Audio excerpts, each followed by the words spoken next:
The dirty water hit her face before anyone could even gasp. The metal bucket clattered across the marble lobby of the Vanguard Tower as Brandon Hale, wrapped in his tailored navy suit and inflated ego, stepped back with a satisfied smirk. The cleaning woman, drenched, silent, holding her mop like a shield, didn't utter a single word. She just looked at him. Steady. Unmoving. Unshaken. Employees froze. Security exchanged uneasy glances. The entire lobby seemed to stop breathing. Brandon scoffed loudly, brushing imaginary dust off his sleeves. "That's better," he muttered. "Now you match the floor." He didn't know it yet, not even remotely. He had no idea who she really was. No clue what power she carried. No warning of the reckoning that was already on its way. But everyone else would soon learn the truth. And Brandon would wish he had never touched that bucket. If you believe in kindness, in second chances, and in people who still step up when the world turns away, take a moment to like, comment, and share this video. And don't forget to subscribe to the channel, because what you're about to see will restore your faith in humanity. We'd love to know, where are you watching from? Comment below with your country and region, and let us celebrate the kindness that connects us all. Now, let's begin. Hours before the disaster, at 7:42 a.m., Brandon Hale strutted through the revolving glass doors of the Vanguard Tower, wearing a navy suit so perfect it looked poured onto his body. Every step he took echoed entitlement. His father owned the building, and Brandon walked through it like a prince surveying his kingdom. The marble lobby glowed beneath chandeliers. Employees whispered as they rushed past him, some out of respect, most out of fear. At the center of the lobby, a woman in a blue jumpsuit was mopping the floor with slow, methodical strokes. Her posture was quiet, her movements measured, her hair tucked into a simple bun. She seemed invisible to everyone else. But Brandon saw her, and sneered. He stopped directly in front of her. "Seriously?" he said, wrinkling his nose. "You couldn't do this when important people aren't coming through." He didn't lower his voice. He never did. The guards glanced nervously at each other.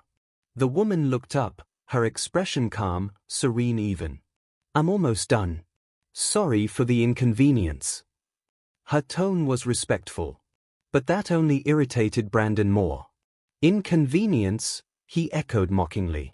"What's really inconvenient is the smell of cheap cleaning chemicals." He scanned her from head to toe with a disgusted smirk. "And you?" The woman met his gaze. Not with fear. Not with submission. With a silence so steady it unsettled him. His irritation exploded. He took a step forward and kicked her bucket hard.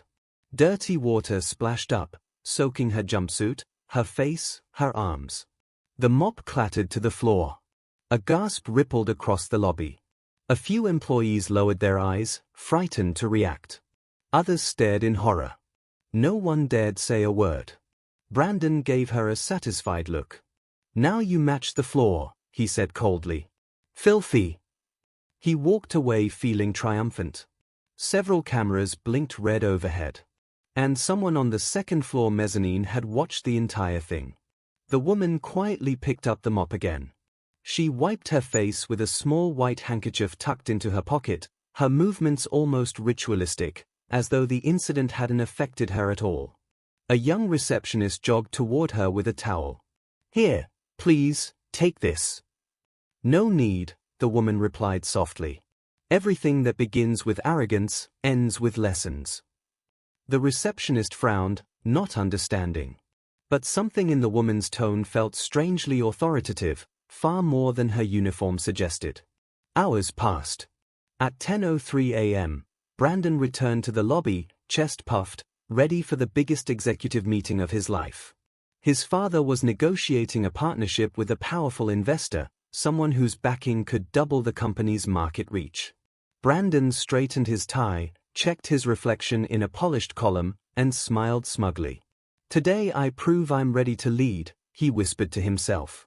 He walked confidently toward the executive conference room on the 58th floor.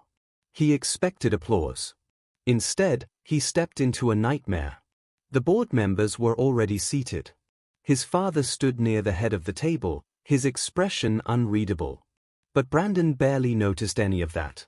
Because at the other end of the table, in the seat reserved for a major partner, sat the cleaning woman. But she wasn't wearing a jumpsuit now. She wore a tailored charcoal suit, an elegant silk blouse, and a pair of diamond earrings that sparkled like stars. Her hair was in a sleek chignon. Her posture radiated authority. Brandon stopped walking. His stomach dropped. His throat tightened. "Dad," he whispered. "What is she doing here?" Every executive shifted uncomfortably. His father inhaled slowly, disappointment flooding his features. "Brandon," he said, "meet Evelyn Hart, heiress of Hart Global Holdings. Our new majority partner." Brandon's heart slammed against his ribs. "She came today to evaluate the leadership of the next generation," his father added. "Including you." A suffocating silence filled the room. Evelyn crossed her legs with quiet elegance. "Thank you for showing me," she said, voice smooth, "exactly how things are handled on the lower floors around here." Brandon felt his face burn. He stepped back instinctively. His father's voice cut through the tension like a blade. "You just humiliated the woman who can decide your future." Brandon stammered. I didn't know who she was." Evelyn lifted one eyebrow. "And if I had actually been a cleaning woman, your behavior would have been acceptable." It wasn't a question. It was a verdict. Brandon's legs nearly buckled. His father dismissed the board with one sharp gesture. Chairs scraped. Papers rustled. Everyone fled the room, desperate to escape the storm. Only 3 people remained. Brandon. His father. Evelyn Hart. His father's voice was low, trembling with disappointment. "I gave you everything, education, travel, opportunities, and still you learned nothing about respect. Nothing about leadership." Brandon looked at the floor, unable to speak. His father turned to Evelyn. "The decision is yours. I won't force you to work with someone who treated you that way." Evelyn walked toward Brandon slowly. "I've cleaned floors," she said softly. "Not because I needed to, but because I wanted to see how people treat those they think are beneath them." She paused inches from him. "What you did was not arrogance. It was revelation. You revealed exactly who you think deserves respect, and who doesn't. People like that cannot lead." Brandon closed his eyes, shame flooding every cell. His father stepped forward, took Brandon's access badge, and removed it from his suit pocket. "You're suspended indefinitely," he said. "You're off all projects. If you want to return, you'll earn your place from zero." For the first time in his life, Brandon felt powerless. Evelyn gave him a final, piercing look. "Some people are born with everything," she said, "and end up with nothing, because they never learn to look into the eyes of those who clean the floors beneath them." And she walked out. Within days, Brandon vanished from the company. His once glamorous social media went silent. Friends stopped calling. No one knew where he went. Meanwhile, Evelyn Hart stepped into her new role with precision and purpose. She raised salaries, created scholarship programs for employees' children, and implemented a strict code of respect throughout the company. Morale soared higher than ever. The Vanguard Tower, once a symbol of cold power, became a model of dignity. But Brandon? No one knew. 3 weeks later, the lobby doors opened early one morning. A new maintenance worker walked in quietly, wearing a gray uniform and carrying a toolbox. He spoke to no one. He moved through hallways fixing broken lights, tightening screws, mopping small spills. No one recognized him. Until Evelyn descended to the lobby and found him adjusting a lamp. She stopped. "So," she said without expression, "you decided to start from the bottom." Brandon stood slowly and met her eyes, truly met them. "Yes," he said quietly. "I don't want to be who I was. I want to understand what I never valued." Evelyn studied him in silence. Then nodded once. and walked away.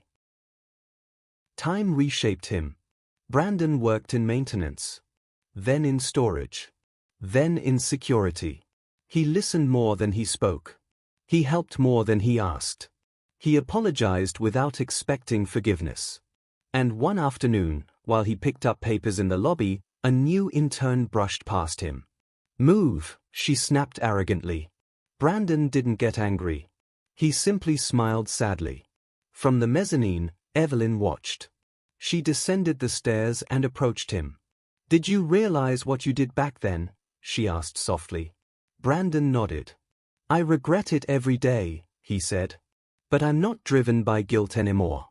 I'm driven by conviction." For the first time, Evelyn truly believed him. She extended her hand. "Come. We have a meeting." He blinked. "A meeting? With you?" "As equals," she said. "The return, not as a prince, but as a leader."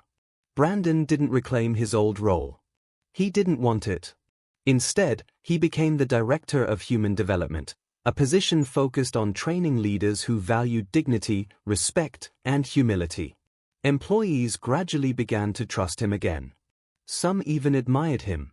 His father watched him give talks on ethical leadership and felt something he had never felt toward his son: pride. One evening, during an internal ceremony, Evelyn handed Brandon a small plaque. "This," she said, "is not for your achievements." The room quieted. "It is for your transformation." Applause thundered through the hall.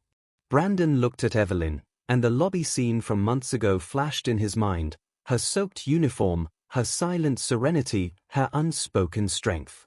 And he remembered her first words: "Everything that begins with arrogance ends with lessons." He finally understood. Sometimes you have to touch the ground to learn how to rise.